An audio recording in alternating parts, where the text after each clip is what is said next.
ಯಾಕೆ ಇರಾನ್ಗೆ ಹೋಗ್ಬೇಕು ಅಂತ ಅನಿಸ್ತು ನಿಮ್ಗೆ?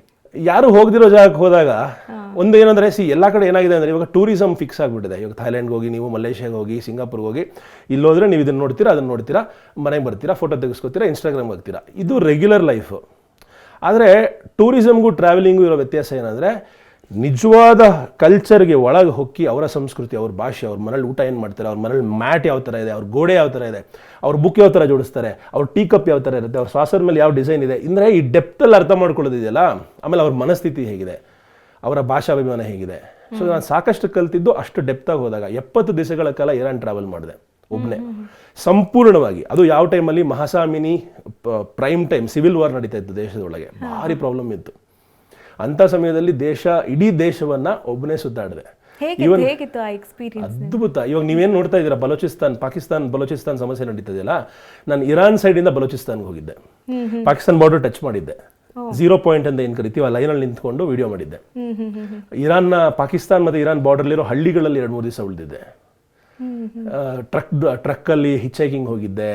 ಅಂದರೆ ಹೆಂಗೆ ಅಂದರೆ ರಿಯಲ್ ನಾರ್ಮಲ್ ಕಾಮನ್ ಮ್ಯಾನ್ ಜೊತೆಗೆ ಬೆರ್ತಿದ್ದು 70 ದಿವಸಗಳ ಕಾಲ. ಅಲ್ಲಿ 2 ಹಾಡು ಕೂಡ ಮಾಡಿದೆ. ಹೌದು. ಅಲ್ಲಿ ಮೀನಾ ಅಂತ ಒಂದು ಹುಡುಗಿ ಸಿಗ್ತಾಳೆ ನನಗೆ. ಸೊ ಅವಳು ಅಷ್ಟು ನನ್ನ ಎಷ್ಟು ಚೆನ್ನಾಗಿ ನೋಡ್ಕೋತಾಳೆ ಅಂದರೆ, ಅವ್ರ ಮನೆ ಕರ್ಕೊಂಡು ಹೋಗ್ತಾಳೆ, ಅವ್ರ ಅಪ್ಪ ಅಮ್ಮನ ಮೀಟ್ ಮಾಡಿಸ್ತಾಳೆ. ಅಲ್ಲಿಯ ಕಲ್ಚರ್, ಇಸ್ಫಹಾನ್ ಅಂತ ಒಂದು ನಗರ ಇದೆ. ಸೊ ಅವಳನ್ನ ನೋಡಿ ಇನ್ಸ್ಪೈರ್ ಆಗಿ ಅವಳಿಗೋಸ್ಕರ ನಾನು 2 ಸಾಂಗ್ ಮಾಡ್ತೀನಿ. ಒಂಥರ ಲಿಟ್ರಲಿ ಲವ್ ಸ್ಟೋರಿ ಥರ ಅದು ಫಾರ್ಮೇಷನ್ ಆಗುತ್ತೆ. ಬಟ್ ಆ ಥರ ಏನಿಲ್ಲ, ಒಂದು ಒಳ್ಳೆ ಫ್ರೆಂಡ್ಸ್ ಕೂಡ ನಾವು. ಸೊ ಆ ಥರ 2 ಸಾಂಗ್ ಕೂಡ ಮಾಡ್ತೀನಿ. ಇರಾನಲ್ಲಿ ಪ್ರಾಬ್ಲಿ ಯಾರು ಇವತ್ತಿಗೂ ಹೋಗಿ ಸಾಂಗ್ ಮಾಡಿಲ್ಲ. ಸೊ ಸಾಂಗ್ ಕೂಡ ಮಾಡ್ತೀವಿ. ಮೀನಾ ಈಗಲೂ ಟಚಲ್ಲಿದ್ದಾರೆ. ಒಳ್ಳೆ ಹುಡುಗಿ, ಟಚಲ್ಲಿದ್ದಾರೆ.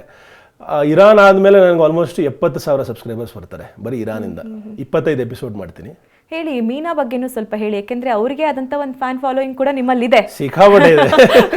ಅವ್ರನ್ನ ಹೇಳ್ತಾನೆ ಇರ್ತಾರೆ, ಕರ್ಕೊಂಬನ್ನಿ ಇಂಡಿಯಾಗೆ ಮೀಟ್ ಮಾಡಿ, ಅಥವಾ ಮತ್ತೆ ನೀವೇ ಇರಾನ್ಗೆ ಹೋಗಿ ಅಂತ. ನಂದೇನಂದ್ರೆ ಮಿಷನ್ 197 ಇದೆ.